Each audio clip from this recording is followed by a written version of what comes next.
আমাদের একটা ছেলে হবে দেখো, ঠিক তোমার মতো কেয়ারিং, দায়িত্ববান।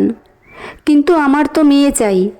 বাবা বলে কচি হাতে জড়িয়ে ধরবে আমার মেয়ে, রাজকন্যার মতো রাখবো আমি ওকে। ছেলেবেলায় মাকে হারিয়েছি, তাই আমি মেয়ে রূপে মাকে চাই। হীরক আর অনন্যার সাজানো ছোট্ট সংসার। সংসারে লোক বলতে ওরা দুজন আর হীরকের পিসিমা। দীর্ঘ 5 বছর সম্পর্কের পর ওরা বিয়ে করেছে। লোকে বলে নাকি বিয়ের পর আর বিয়ের আগের ভালোবাসা আলাদা হয়, কিন্তু অনন্যার প্রতি হীরকের ভালোবাসা শুধু বেড়েছে। বিয়ের পর একটা বছর শুধু ওরা ঘুরে বেরিয়েছে ওদের পছন্দের জায়গাগুলো। হঠাৎ একদিন বাড়ি ফিরতেই হীরককে জড়িয়ে ধরল অনন্যা। অনন্যার কপালে চুমু এঁকে হীরক বলল, আজ এত খুশি কেন আমার অনু? অনন্যা বলল, খুব শীঘ্রই আমরা বাবা মা হতে চলেছি। আনন্দে হীরকের চোখে জল চলে এলো। বলল, জীবনের সবচেয়ে বেশি খুশি আমি আজ হলাম। সেদিন সারা রাত ঘুমোয়নি হীরক, সারা রাত মাথায় হাত বুলিয়ে দিয়েছে। চেয়ে থেকেছে সহধর্মিণী অনন্যার দিকে। এই ছটফটে প্রাণবন্ত মেয়েটা কিনা একটা সুন্দর প্রাণ পৃথিবীতে আনতে চলেছে। তারপর থেকে হীরক বদলে ফেলেছে নিজের দৈনন্দিন জীবনের রুটিন। আগে দুজন মিলে সকালের টিফিন বানাতো, এখন হীরক আধ ঘন্টা আগে উঠে টিফিন বানানো শুরু করে। সঠিক সময়ে খাবার আর ওষুধ যত্ন করে খাইয়ে দেয় অনন্যাকে। হীরকের পিসি খুব খুশি, সবসময় খেয়াল রাখে অনন্যার। অনন্যা খাবার না খেলে সোজা ভাইপোকে ফোন করে নালিশ করে। এইভাবে 6টা মাস কেটে গেছে। ওরা এখন পরিবারের নতুন সদস্যের অপেক্ষায়। তাকে নিয়ে কত পরিকল্পনা ওদের। কিন্তু হঠাৎ করে অনন্যা অসুস্থ হয়ে পড়তে লাগলো। অনেক ডাক্তার দেখিয়ে ওষুধ খেয়েও কাজ হলো না। কিছুদিনের পর ডক্টর জানালেন বাচ্চা নড়ছে না। বেশ কিছুদিন অবজারভেশনে রেখে কনফার্ম করলেন বাচ্চাটি মৃত। অনন্যা কান্নায় ভেঙে পড়ল। হীরক মাথায় হাত বুলিয়ে বলল, ভেঙে পড়ো না, আমরা নতুন করে স্বপ্ন দেখব। ডাক্তার মৃত বাচ্চাটি বের করে জানালেন কন্যা সন্তান ছিল সেটা। তারপর হীরক সযত্নে স্ত্রীকে সামনে রেখেছে। একটু একটু করে সুস্থ হয়েছে অনন্যা। কিন্তু বছর ঘুরতেই অনন্যা আবার অসুস্থ হয়ে পড়ল। বিভিন্ন টেস্টের রিপোর্ট পাওয়ার পর হীরকের দিশেহারা অবস্থা। তার ভালোবাসার মানুষের শরীরে যে বাসা বেঁধেছে মারণ রোগ ক্যান্সার। খাওয়া ঘুম ছেড়ে শুধু কেঁদেছে হীরক। ওকে এইভাবে ভেঙে পড়তে কেউ কখনো দেখেনি। নিজের সর্বস্ব দিয়ে চেষ্টা করেছিল হীরক, কিন্তু শেষ রক্ষা হয়নি। 1 বছরের মধ্যে কেমো সহ্য করতে না পেরে হীরককে একা করে চিরবিদায় নিয়েছে অনন্যা। অনন্যার মৃত্যুর পর পাগলের মতো কাঁদতে কাঁদতে স্ত্রীর দেহ বুকে জড়িয়ে চিৎকার করে বলেছিল, হীরক, কেন একা করে চলে গেলে আমায়? আমি কি দোষ করেছি বলো? আমার সব স্বপ্ন যে শেষ, কিভাবে বাঁচবো আমি? অনেক চেষ্টা করেও বৃদ্ধা পিসি শান্ত করতে পারেনি ভাইপোকে। তারপর হীরক কেমন যেন পাগলাটে টাইপের হয়ে গেছে। পিসি হীরকের অবস্থা দেখে নতুন করে শুরু করার কথা বলার সাহস পায়নি। হীরকের ঘরে বড় করে টাঙানো অনন্যার ছবি। পিসি দেখে রোজ ছেলেটা কত কথা বলে একা একা ওই ছবির সাথেই। 10টা বছর কেটে গেছে হীরকের অনন্যাকে ছাড়া একলা জীবনের। অফিস থেকে ফিরে হীরকের আর ইচ্ছে করে না ফাঁকা বাড়িতে ফিরতে। সে বসে থাকে পার্কের একটা বেঞ্চে। এখানে অনন্যা আর ও প্রায় আসতো। অফিসে আগে ছুটি হলে হীরক পার্কে বসে বাচ্চাদের খেলা দেখে। একদিন হীরক দেখলো একটা ছোট্ট মেয়ে ওর পাশে বসার চেষ্টা করছে, কিন্তু উঠতে পারছে না বেঞ্চে। হীরক কোলে করে তাকে তুলে দিল। বাচ্চা মেয়েটি হীরককে অবাক করে বলে উঠল, আঙ্কেল, তোমার কি মন খারাপ? হীরকের মুখে হাসি ফুটল। বলল, কেন মা, এমন মনে হচ্ছে কেন তোমার? আমি তো দেখি সবসময় তুমি গোমড়া মুখে বসে থাকো, হাসোই না। হীরক বলল, আসলে আমার কোনো বন্ধু নেই তাই। আচ্ছা, তোমার নাম কি? আমার নাম তো তুলি। বাহ, মিষ্টি নাম তো। কার সাথে এসেছো তুমি? দিদুনের সাথে। কিন্তু তুমি যে অচেনা লোকের সাথে কথা বলছো, ভয় করছে না? সবাই তো ভালো হয় না মা। কিন্তু তুমি তো ভালো। কে বললো মা আমি ভালো? আমি জানি, এই নাও চকলেট খাও। কচি হাতে এগিয়ে দিল একটা চকলেট। আচ্ছা দাও। হীরক সেই মুহূর্তের জন্য ভুলে গেল সব যন্ত্রণা।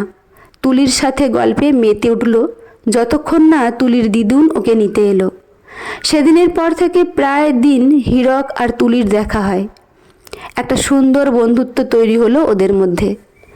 এখন একদিন তুলিকে না দেখলে মন খারাপ হয় হীরকের। তুলি তার জন্মদিনে নিমন্ত্রণ করলো হীরককে। হীরক উপহার হাতে উপস্থিত হলো তুলির বাড়িতে। হীরক দেখল বাড়িতে লোক বলতে তুলির মা, তুলির দিদুন আর তুলি। তুলির মা মীরা দেখল অসমবয়সী এক ভদ্রলোকের সাথে তুলির বন্ধুত্ব হয়েছে। ভদ্রলোককে দেখে ভালো মানুষ মনে হলো, কিন্তু তুলির মায়ের মনে যে প্রচুর ঘৃণা পুরুষ জাতির প্রতি। বিশ্বাস হয় না কিছুতেই। ভালোবাসার বিনিময়ে ঠকেছিল মীরা। তুলির জন্মের পর সব দায়িত্ব চুকিয়ে একা আর অসহায় মীরাকে ছেড়ে দূরে গেছিল ওর স্বামী। তারপর থেকে একটা দিনের জন্য খোঁজ নেয়নি।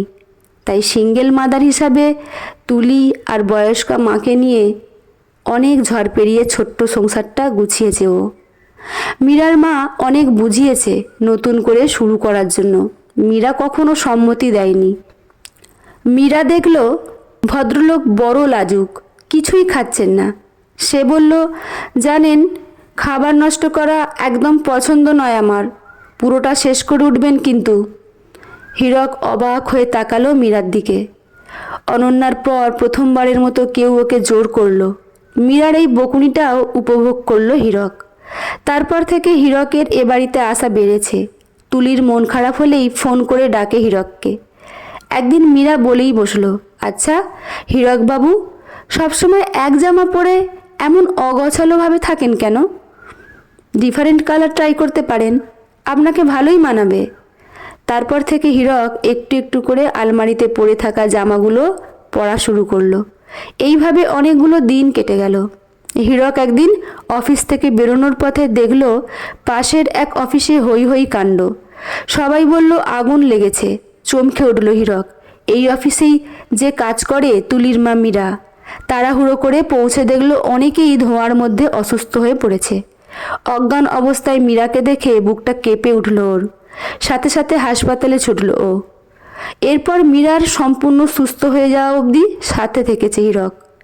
মীরার মনে পুরুষ জাতির প্রতি ধারণা বদলাতে শুরু করেছে।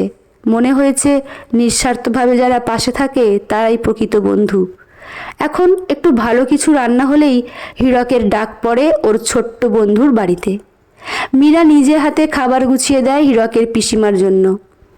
এখন হীরক উপহার আনলে সবার জন্য আনে। এই বাড়িতে এলে পরিবার পরিবার মনে হয়।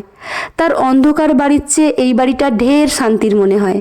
কিন্তু এ বাড়িতে হীরকের এত আশা দেখে কথা উঠতে শুরু করলো। অনেকেই খারাপ মন্তব্য করতে শুরু করলো। এক প্রকার বাধ্য হয়েই হীরককে এ বাড়িতে বেশি আসা বন্ধ করলো মীরা। এরপর প্রায় 1 মাস কেটে গেছে। হীরক আর ও বাড়িতে যায় না। পার্কেই তুলির সাথে দেখা করে সে। সেদিন তুলি আসেনি দেখে ওর বন্ধুদের জিজ্ঞেস করতেই ওরা বলল তুলি অসুস্থ।